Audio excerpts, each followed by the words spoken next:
Agora são 8h29. Vamos falar sobre encontro latino-americano contra a destruição de resíduos sólidos urbanos, caminhos para desperdício zero no Brasil. E a nossa entrevistada é a Elizabeth Greenberg, que coordena a área de resíduos sólidos do Instituto Polis, é representante da América Latina no Comitê Consultivo Global da Rede Gaia, Aliança Global Alternativa da Incineração e copromotora da Aliança Resíduo Zero do Brasil. Oi, Beth, bom dia. Bom dia, Marilô, prazer. Prazer em falar com você, Beth. A gente já viu você aqui na reportagem, né, da Daiane Ponte, falando da Política Nacional de Resíduos Sólidos. E a gente quer saber sobre esse encontro latino-americano. Afinal de contas, enfim, é uma preocupação de todos os países aqui da América Latina, essa questão dos resíduos sólidos à destinação. E a gente sabe que você, Beth, tem uma trajetória muito importante nessa área e até a Política Nacional foi construída também com um esforço seu aí do Instituto Polis, reunindo catadores. A gente acompanhou todo esse trabalho que você fez, Beth. E agora, né, neste governo, né, de Jair Bolsonaro, como é que está a questão falando desse encontro latino-americano? Então, obrigada pela oportunidade, mais uma vez, da rádio e da TVT. Então, o nosso objetivo, justamente, é construir uma agenda que a gente possa, digamos, a nível nacional, articulado com os parceiros e instituições que integram a Rede Gaia, que é uma rede global contra a destruição de materiais recicláveis, compostáveis, tanto em aterros sanitários, como nós vimos na reportagem, quanto na queima, na destruição por queima em incineradores e agora sementeiras. E nesse governo, Marilu, nos preocupa muito duas medidas tomadas no dia 30 de abril, que foi a publicação de um programa chamado Lixão Zero, e no mesmo dia foi publicado uma portaria 274 que regulamenta o que é chamado, né, de processamento térmico, recuperação energética, enfim, que é nada mais nada menos do que queimar essas matérias-primas, né, que tem um valor muito grande, porque quando se recicla, está se queimando também, quando se recicla não está consumindo tanta energia quanto quando se produz os plásticos, metais, o papel, o vidro, etc. Também matérias-primas e, em alguns casos, água, né? A reciclagem, ela economiza tudo isso e também, como nós vimos na reportagem, ela gera postos de trabalho. E a política nacional, ela justamente diz que, no artigo 54, que apenas rejeitos deveriam ser destinados até 2014 para os aterros sanitários. Então, se configura um desperdício, uma ameaça com esse governo, né, com essas duas medidas que foram publicadas no mesmo dia, que nós vemos, então, uma conexão que seria destinar, quer dizer, fechar os lixões no Brasil, 3.000 municípios ainda têm lixões, seria quase como dizer para os municípios: não invistam na coleta seletiva em 3 tipos, né, orgânicos, recicláveis e o rejeito, que sim tem que ir para aterro, mas busquem soluções, né, entre aspas, soluções para a queima, a destruição. E esse encontro, então, nós vamos estar, é um encontro para convidados, né, e nós vamos estar, então, reunidos um dia inteiro com 3 países, a coordenadora da Rede Gaia, que é do Chile, a Madalena Donoso, tem um grande acúmulo, muita informação dos problemas no mundo com incineradores. Nós vamos estar com também um representante de uma entidade que luta contra as sementeiras, porque elas estão chegando também, junto com as cooperativas, pedindo o rejeito, mas o rejeito é muito volátil, porque muitos plásticos às vezes estão misturados, em geral é plástico que se procura, né, que não tem valor e tem valor em termos de queima, de combustão, como combustível nas cimenteiras, e uma outra pessoa também que luta contra as cimenteiras que vem do México, que é uma professora doutora da Universidade do México. Então, e pessoas do Brasil todo, ONGs, lideranças dos catadores, e produzimos um manifesto que vamos lançar então amanhã, e para iniciar uma grande campanha em várias dimensões para, na verdade, nossa agenda positiva, que chamamos Resíduo Zero. Zero resíduo no aterro, zero resíduo em cimenteiras ou incineradores. Exato. Fala dos prejuízos dessas sementeiras e também das incineradoras, Beth.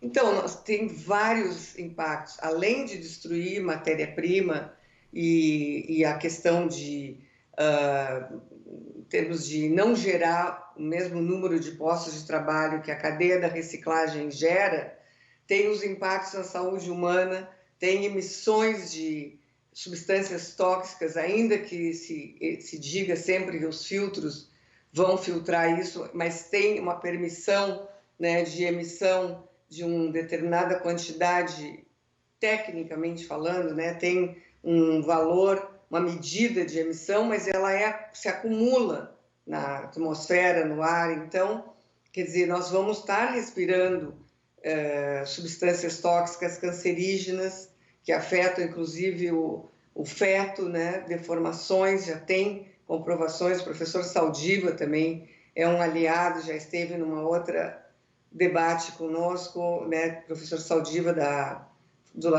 que coordenou o laboratório de poluição atmosférica da Faculdade de Medicina da USP, e agora preside o Instituto de Estudos Avançados da USP. Então, nós já temos evidências por cientistas da área da saúde. Nós temos também a questão que os incineradores, eles geram resíduos, eles geram o que se chama escória, que é tudo que não pode ser queimado, que vai junto, vidro, os metais, isso tudo tem que ser, e está misturado com substâncias tóxicas, e tem que ser destinados para aterros chamados classe 1, que são aterros para resíduos perigosos. Então, continua tendo essa questão do aterro, e aí para resíduos perigosos, e também nós temos o impacto das cinzas, que também tem que ir para aterros classe 1 perigosos. Então, quer dizer, gera um resíduo, não gera, digamos, essa economia positiva, né, por assim chamar, gera postos de trabalho, pode voltar para a cadeia, né, da reciclagem para muitos materiais, no caso, papel, papelão e o vidro voltam para a mesma finalidade. Os plásticos são um grande problema e digamos, a maior demanda por queima, digamos assim, além de uma visão de gestão de resíduos que às vezes perpassa o poder público municipal, também o interesse, na queima, é a indústria do plástico, quer dizer, são as indústrias que usam como envase, como embalagem para distribuição do produto, os plásticos.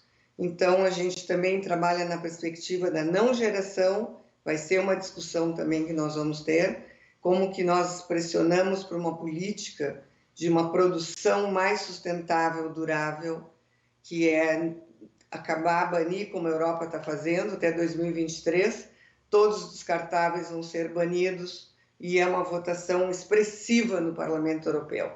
Então, quer dizer, a Europa é um espelho, ela não é quando se usa a Europa como exemplo, não é para se importar modelo, é para a gente se inspirar em medidas e decisões que são aproximadamente 400 milhões de pessoas que elegem um parlamento, têm uma legitimidade, medidas nessa nossa área tomadas lá. E a questão das sementeiras, explica para a gente, Beth, qual o prejuízo? As cimenteiras, elas, como se mistura tudo, né? Não se tem um controle, não sou exatamente, estou iniciando agora meus estudos e conhecimentos juntos com os especialistas do impacto das sementeiras. Mas o problema é que vão um conjunto de materiais, né, para serem queimados e, em geral, as emissões das cimenteiras são de alto impacto, o controle dos filtros não são, às vezes, filtros que estão já obsoletos, não há um controle rigoroso, não se sabe tudo que está entrando, às vezes entram também, mistura-se com isso outras substâncias tóxicas. Então, se chama as pessoas que vivem as comunidades, justamente a professora do México, a professora Brisa, ela vai trazer todo um estudo que ela fez junto com as comunidades de monitoramento, com já dezenas, já mais quase 20 comunidades no México que fizeram um monitoramento do impacto na saúde e no meio ambiente das emissões que vêm das cimenteiras. E também esqueci que vem a Valéria Nassif, que, enfim, é uma lutadora de... Talvez, ela me dizia outro dia que são 3 grandes casos, longos casos de luta contra as cimenteiras. Ela vem representando uma luta que acontece em Barroso, em Minas Gerais, em que tem uma cimenteira, né, que está há muitos, muitos anos lá, há décadas, e o impacto disso que já se percebe na saúde. Então, das pessoas. Então, o entorno das cimenteiras, as comunidades do entorno sofrem muito, por isso zonas de sacrifício, também dos incineradores, mas não temos, né, agora incineradores, exatamente esses novos incineradores que estão chegando no Brasil, que querem pressionar. O que se tem são incineradores para medicamentos, para resíduos de saúde, né? Então, isso também é uma discussão, mas acho que é para outro momento. Muito bem, a gente está aqui, é a Valéria Nassif, né, que ela é coordenadora geral da Organização de Desenvolvimento Sustentável, ODESC, né, lá em Barroso, Exato. Minas Gerais. Muito bem, Beth. Então, deve ocorrer exatamente amanhã, não é isso?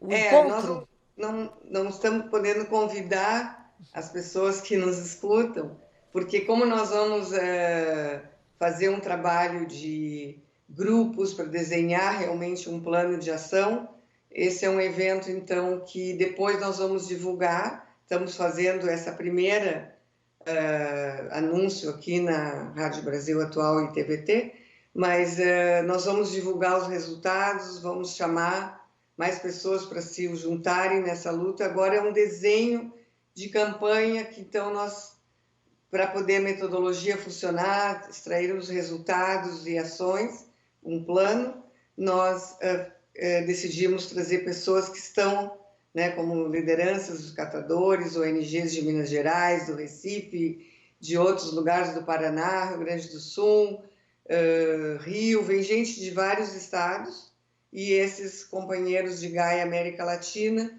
que nos trazem, então, notícias de sucesso, de trabalhos que são feitos junto com a comunidade para resistir e para enfrentar ou o fechamento ou, no nosso caso, a não entrega, né, dos materiais, seja pelo poder público, seja por outros, enfim, setores para as cimenteiras, porque isso configura justamente o que nós chamamos a destruição de materiais que têm ainda um ciclo de vida útil a cumprir. Então, a gente está fazendo esse evento. Eu sinto não poder, nesse momento, dizer que é aberto, né? Porque não é um debate, é uma construção mais profunda de uma ferramenta para a gente poder trazer essa contribuição para a sociedade brasileira, poder entender e se somar, que é bom para todos, né? Que é Exato. para o bem comum e para a sustentabilidade da saúde humana e do meio ambiente, que nós estamos nessa luta. Muito Não há nenhum outro interesse por trás. perfeito, Beth. A gente aprendeu com a Beth Greenberg que os catadores são os primeiros ambientalistas que a gente tem, não é isso, Beth? São especialistas agora, eu chamo eles de especialistas, porque eles sabem separar exatamente as categorias, né, que a indústria exige. Eles fazem uma educação ambiental muito melhor que todos nós, né, que um programa público, talvez, sem subestimar ninguém, mas eles sabem, eles têm experiência, eles sabem fazer a coleta, eles precisam justamente do quê? eles podem ter o apoio do poder público, né, acessando recursos da União, né, que sempre houve e se teve acesso a recursos da União em governos federais, né, passados, e para infraestrutura, para capacitação também. E as empresas, como já falamos diversas vezes, quer dizer, a responsabilidade estendida do produtor, né, que é praticado por empresas que atuam aqui no Brasil, as grandes multinacionais que distribuem refrigerantes ou outros produtos, elas sabem como fazer e a sua responsabilidade seria custear o sistema, a logística, para saírem 30% dos resíduos que nós geramos, em média, né, nas nossas casas, no total das casas, 30%, em cada casa e no total, é a composição dos resíduos domiciliares. Eles teriam que custear essa coleta, o caminhão, motorista, o combustível, manutenção do caminhão e a remuneração do trabalho dos catadores. Esse é o nosso pleito, é a nossa leitura da política nacional do artigo 33. E isso não está sendo feito, outras coisas estão sendo feitas em termos da relação de algumas empresas com as cooperativas, mas nosso ponto de vista da Aliança Resíduo Zero Brasil, nós não consideramos suficiente, é muito aquém do que realmente significa responsabilidade do setor empresarial. Tá certo, Beth. A gente agradece aqui a sua participação. Obrigada. Lembrando que a gente conhece o trabalho da Beth Greenberg há muitos e muitos anos. Já aprendi muito com essa grande especialista. Um super abraço para você, Beth. Abraço, obrigada, bom dia. Bom dia. Falamos aqui com Elizabeth Greenberg, ela que é coordenadora da área de resíduos sólidos do Instituto Polis.